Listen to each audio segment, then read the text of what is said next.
السلام علیکم ورحمۃ اللہ وبرکاتہ۔ ناظرین، میں ہوں آپ کا میزبان اور آپ میرے ساتھ دیکھ رہے ہیں فکر و خبر کے خصوصی پروگرام سچی بات کو۔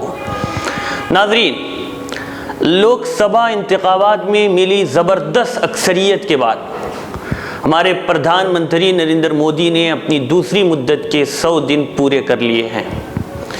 ان کے پارٹی کے لوگوں نے اپنے نقطۂ نظر کے حساب سے 100 دن پورے ہونے پر مبارکبادی دی اور پھولوں کا ہار پہنایا، لیکن مودی جی نے ملک کے عوام سے اور خاص کر اقلیتوں سے جو وعدہ کیا تھا، سب کا ساتھ، سب کا وکاس اور پھر سب کا وشواس، بدقسمتی سے ان میں سے کوئی چیز عوام کو نہیں ملی اور جو توقعات ان سے کی گئی تھی پوری نہیں ہو پائی۔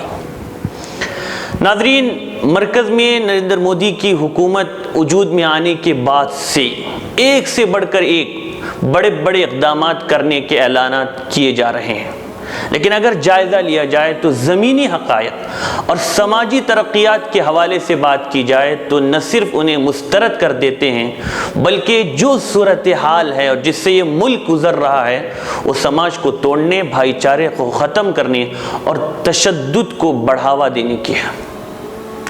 سماجی ترقی کا تعلق سماج کے ماحول سے مربوط ہے۔ اگر سماج میں امن و امان ہوگا تو سماج ترقی کی رفتار پکڑے گا، ورنہ بدامنی، انتشار، تشدد اور عدم اطمینان کی کیفیت میں سماجی ترقی کا دائرہ سکڑ کر رہ جائے گا۔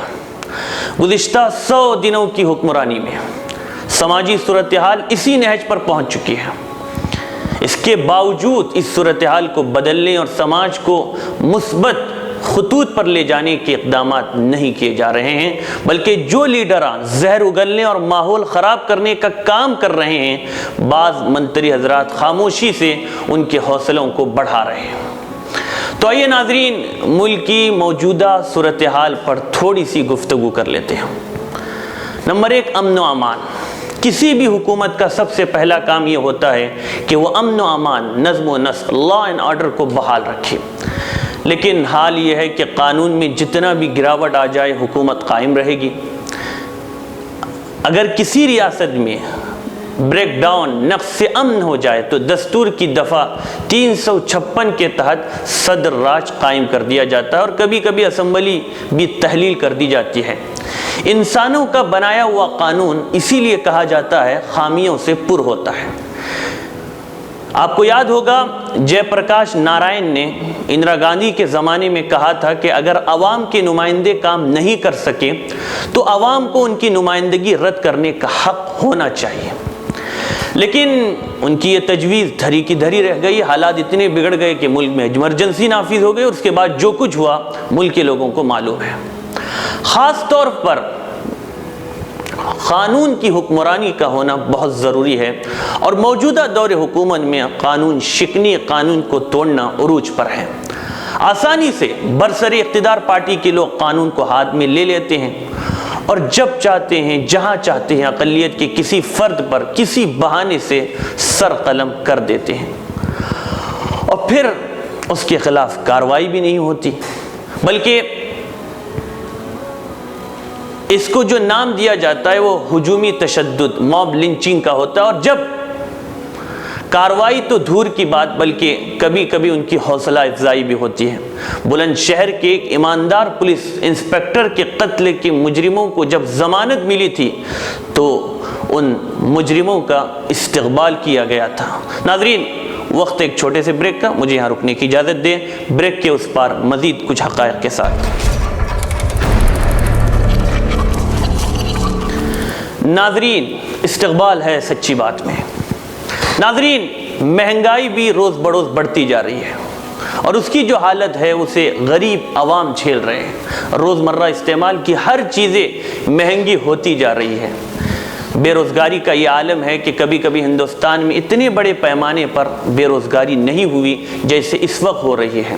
لاکھوں لوگ بے روزگار ہو گئے ہیں، بہت سی انڈسٹری میں کام کاج ٹھپ پڑ گیا ہے اور بہت سے کارخانوں میں تالے لگا دیے گئے ہیں۔ یہاں تک کہ پارلے کا 5 روپے والا بسکٹ والی انڈسٹری بھی بند کر دی گئی ہے۔ آکسفام کی ایک رپورٹ کے مطابق سال 2017 میں ملک کے اضافی وسائل اور انکم آمدنی کا 73% حصہ فقط 1% امیروں کے قبضے میں چلا گیا ہے۔ چہیتے کارپوریٹ گھرانوں کا سکہ چل رہا ہے۔ کارپوریٹ مالکان نے 11 لاکھ کروڑ روپے مالیت کے قرضے اور بیشتر سرکاری ملکیت کے بینکوں سے لے رکھے ہیں، اور ان میں سے کئی افراد ملک سے بھاگ چکے ہیں، بھگوڑے ہو چکے ہیں۔ ملک کی معیشت کی تباہی اتنے بڑے پیمانے پر ہے کہ اب حکومت کے کارندے بھی اعتراف کرنے پر مجبور ہیں۔ وہ دور بھی آ سکتا ہے کہ ہندوستان کا معاشی نظام کلپس ہو جائے گا، گر پڑ جائے گا، اور اس پر بہت کچھ لکھا جا رہا ہے۔ ماہرین معاشیات معاشی تباہی کے خطرے سے حکومت کو آگاہ بھی کر رہے ہیں۔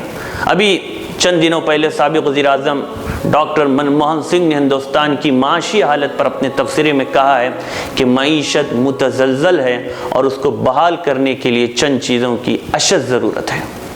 اور بی جے پی کی حریف پارٹی شیو سینا کی طرف سے بھی کہا گیا کہ منموہن حکومت کو جو مشورہ دے رہے ہیں، حکومت کو انسنی نہیں کرنا چاہیے، بلکہ اس پر عمل کرنے کی حتی الامکان کوشش کرنا چاہیے۔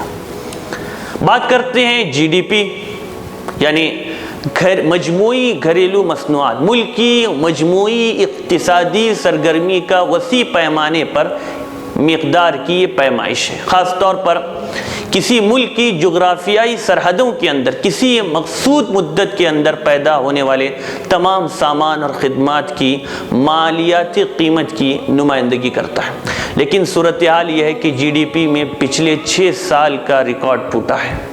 پچھلے کوارٹر میں جی ڈی پی 5% پر آ گری ہے۔ روپیے کی حالت بہت کمزور ہو چکی ہے۔ پچھلے 100 دنوں میں شیئر بازار میں 14 لاکھ کروڑ روپے کا نقصان ہوا ہے۔ ملک کا جمہوری ڈھانچہ اس وقت خطرے میں نظر آ رہا ہے۔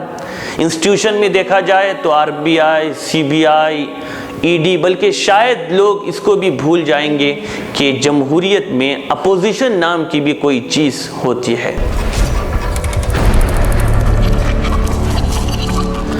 ناظرین، جمہوریت کا چوتھا سکون میڈیا ہوا کرتا ہے، اور اس وقت دیکھا جائے تو میڈیا پوری طرح اپنے فرائض کو بھول کر ایک طرف جھک چکا ہے، بلکہ ایک طرح سے اپنے فرائض کو بھول کر بک چکا ہے۔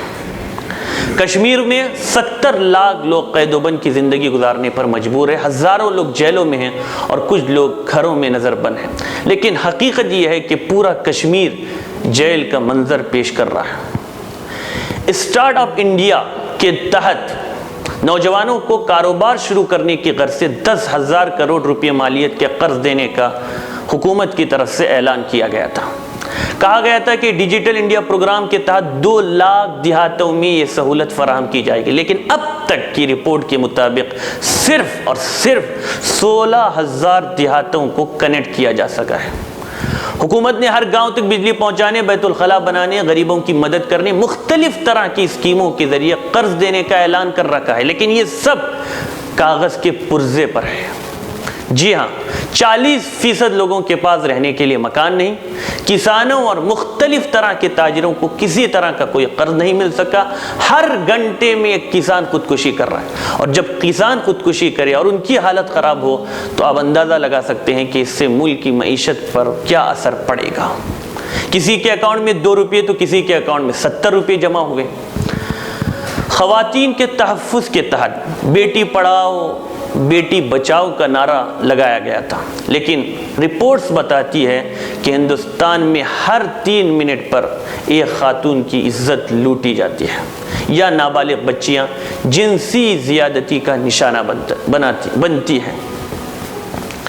ناظرین، یہ ہے ملک کے موجودہ حالات کا ایک سرسری جائزہ، اور جو کسی بھی ملک کو زوال کی طرف لے جانے کے لیے کافی ہے۔ لیکن بات یہیں پر آ کر رکتی ہے کہ ہمارے ملک کی ایک بڑی آبادی میں سیاسی شعور کا فقدان ہے، جس سے الیکشن کی کامیابی میں مالی وسائل بڑے اہم رول ادا کرتے ہیں۔ ناظرین، وقت ہو چلا ہے، اسی پر اجازت دیں، آئندہ ہفتے انشاءاللہ پھر کسی نئے اور عنوان کے ساتھ ملاقات ہوگی۔ تب تک کے لیے اللہ حافظ۔